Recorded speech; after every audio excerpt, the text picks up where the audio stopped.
All right, good morning, everybody. Thank you all for showing up this morning to officially welcome back Kelly Krauskopf as President of Basketball Business Operations for the Indiana Fever. What if I told you that the Indiana Fever's chaotic and often painful to watch season wasn't a collapse, but a carefully constructed illusion?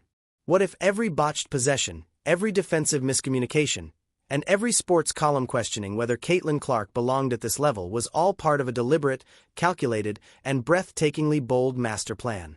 A plan so audacious it's designed to not just reverse the Fever's fortunes, but to completely dismantle the WNBA's existing power structure, leaving the league's most dominant franchises stunned, scrambling, and utterly powerless. It sounds like the raving of an obsessed fan, a desperate theory cooked up to make sense of a maddening season.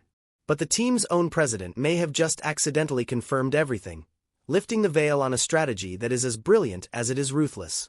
In a statement that most people brushed aside as standard corporate boilerplate, a hollow reassurance thrown at a restless fan base, Fever President Lynn Dunn quietly unveiled the blueprint for a league-shattering super team. And almost nobody caught the true weight of what she was saying. She spoke about constructing a sustainable championship contender built around her foundational assets. But what she was actually signaling was the opening shot of an arms race, with Caitlin Clark sitting at the very center of it all. This wasn't a vague promise for some distant tomorrow.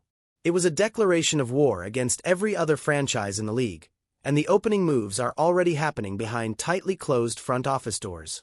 This is the story of how the Indiana Fever are weaponizing their own perceived dysfunction, turning their struggles into a smokescreen to assemble one of the most dangerous rosters the sport has ever witnessed. The evidence, it turns out, has been sitting in plain sight the entire time, cleverly disguised as incompetence. The rest of the league is about to receive a wake-up call they never saw coming, and the mastermind orchestrating it all is a woman who has forgotten more about this game than most people will ever learn.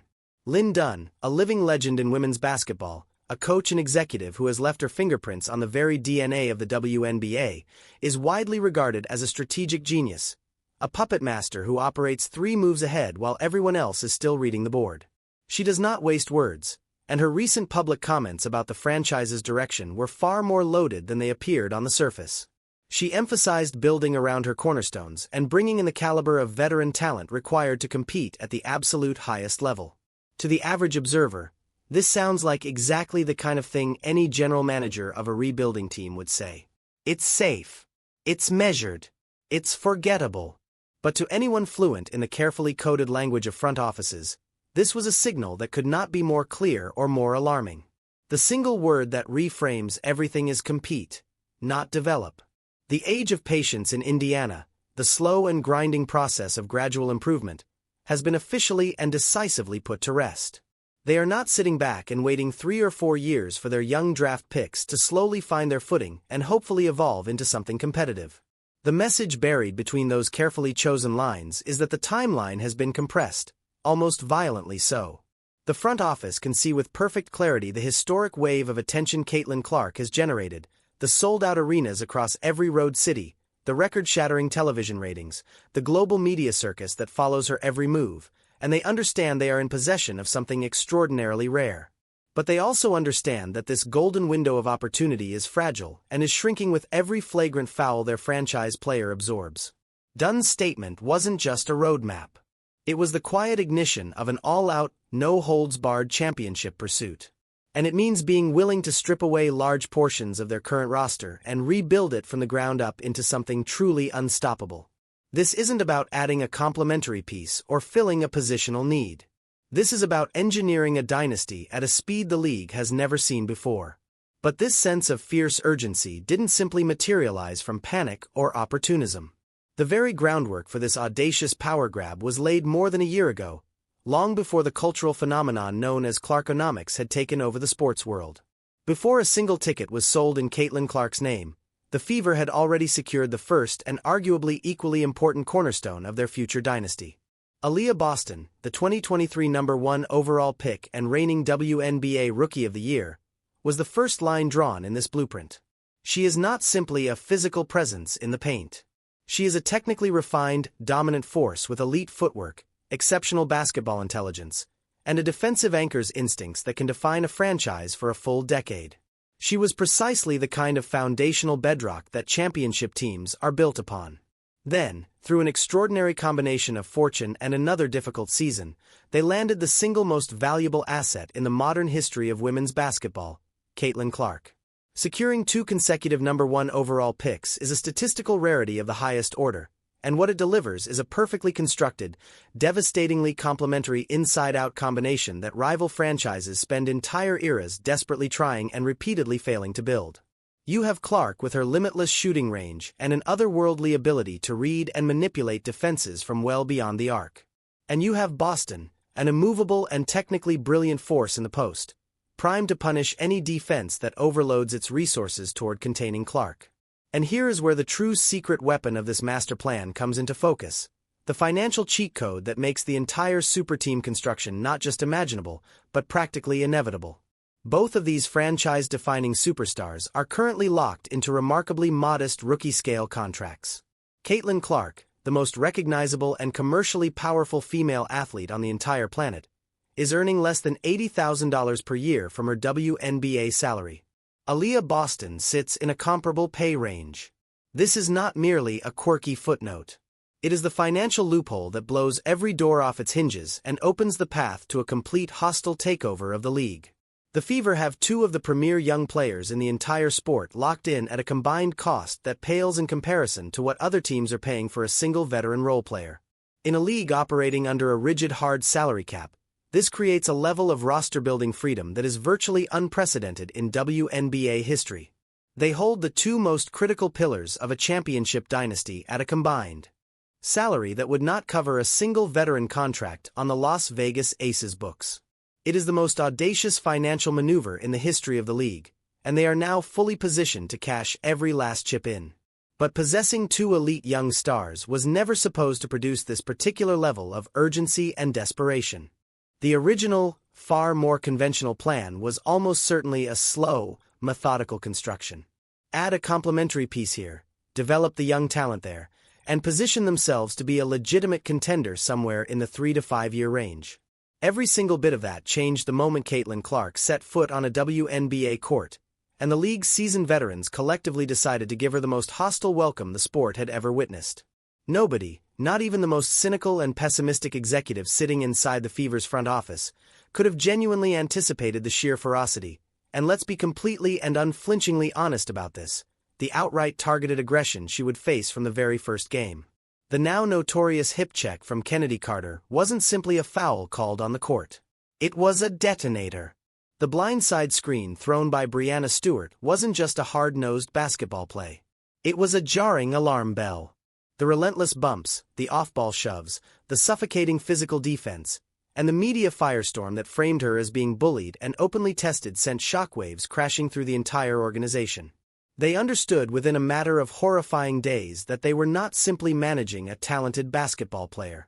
They were custodians of a billion-dollar asset, the undeniable face of the league's entire future, who was being used as a public punching bag by players and teams who felt threatened by everything she represented. This is precisely what forced Lynn Dunn's hand and tore the original timeline to shreds. The plan was violently compressed from a 5-year development project into a 5-month emergency mission. Protecting Clark became the singular and non-negotiable priority above everything else. And the organization quickly arrived at a sobering conclusion.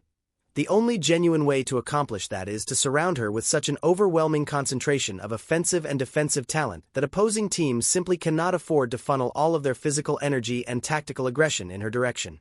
They need a veteran enforcer, a battle-hardened player who doesn't just tolerate the physical war but actively invites it and thrives inside it. They need a proven elite secondary scorer who will make defenses pay an immediate and brutal price for collapsing 2 defenders onto Clark. They need a lockdown perimeter defender capable of absorbing pressure and eliminating the relentless defensive attention she currently attracts. The physical punishment Clark has absorbed night after night is now the very fuel being poured into the engine building the superteam designed to make the entire league answer for it.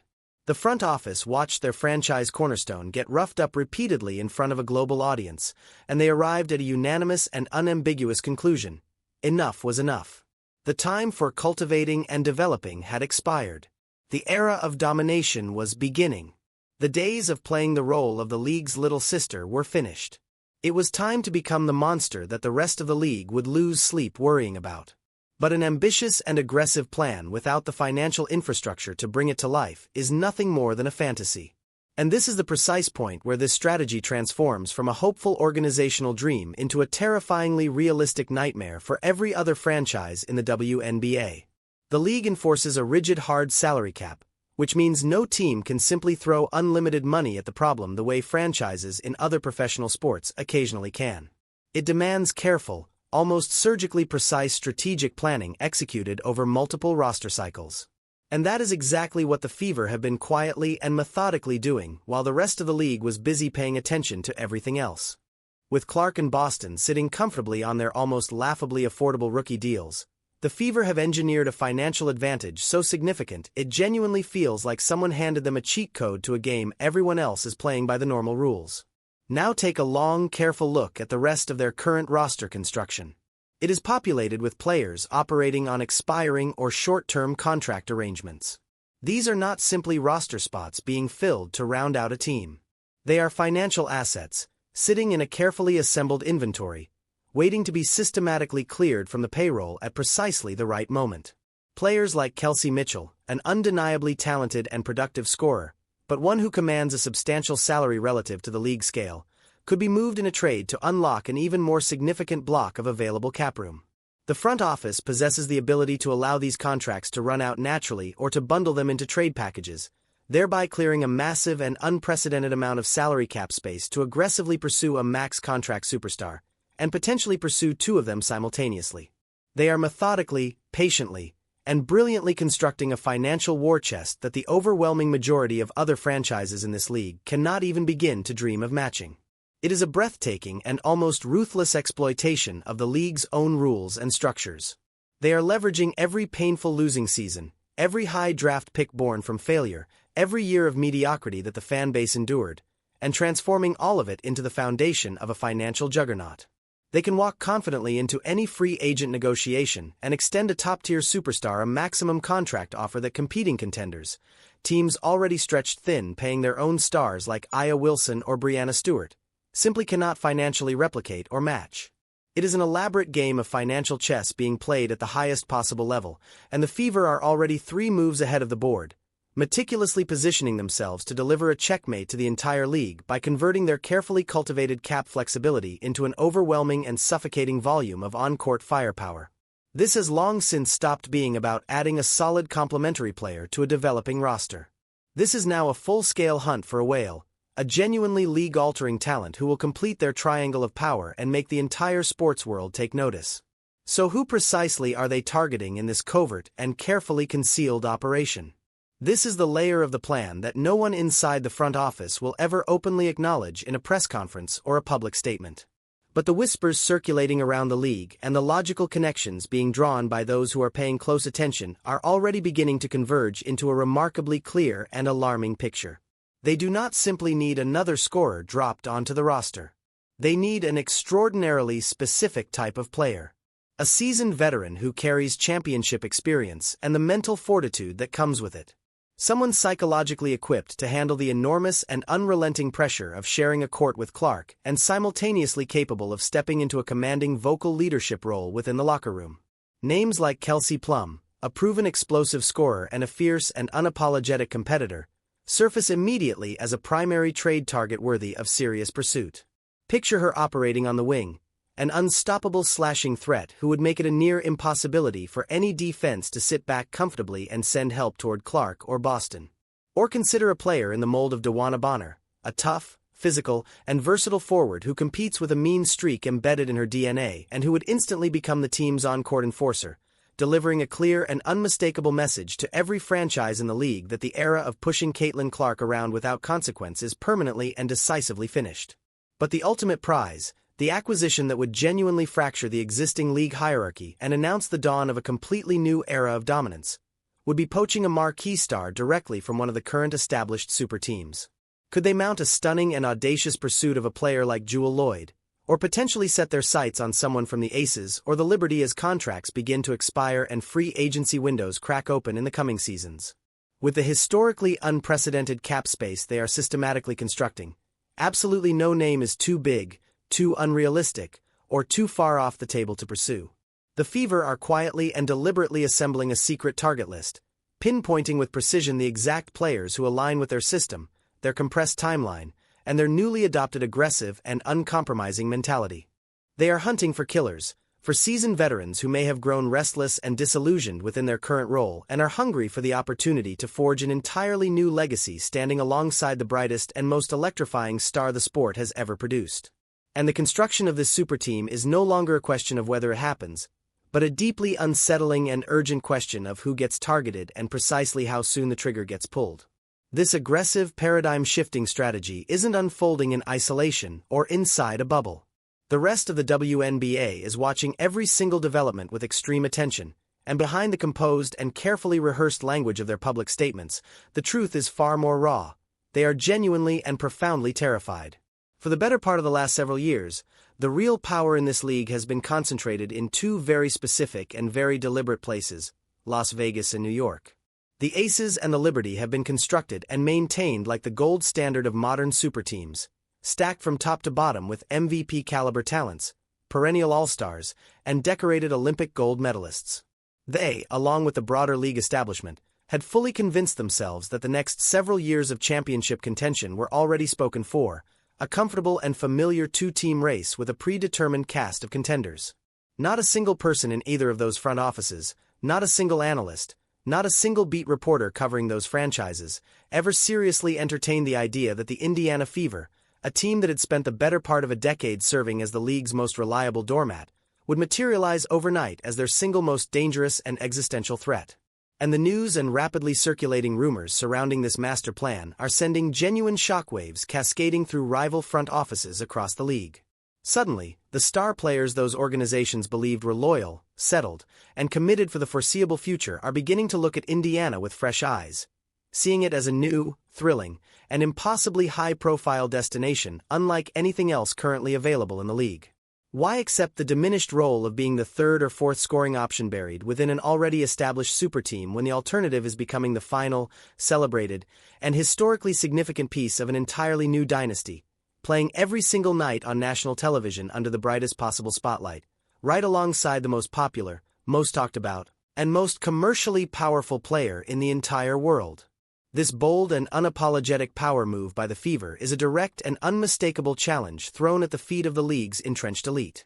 It is igniting a frantic and desperate new arms race that nobody was prepared to run. Teams across the league will now be compelled to make increasingly risky and reactive decisions, potentially overpaying their own players with panic-driven contract extensions or executing desperate and ill-conceived trades simply to neutralize and counter what Indiana is methodically assembling. Player agents throughout the league are already recognizing the staggering and historic potential of what is being built, and are in all likelihood already steering their most valuable clients toward the extraordinary opportunity quietly taking shape in the Midwest. Lynn Dunn isn't simply constructing a basketball roster. She is detonating a bomb inside the entire competitive ecosystem of the WNBA, forcing every other franchise and every other decision-maker in the league to abandon their own plans and instead spend their energy frantically reacting to her every move. The league has been officially and irrevocably put on notice. A new and terrifying monster is being assembled in the heartland of America, and it is coming for the throne with a cold, calculated, and absolute vengeance.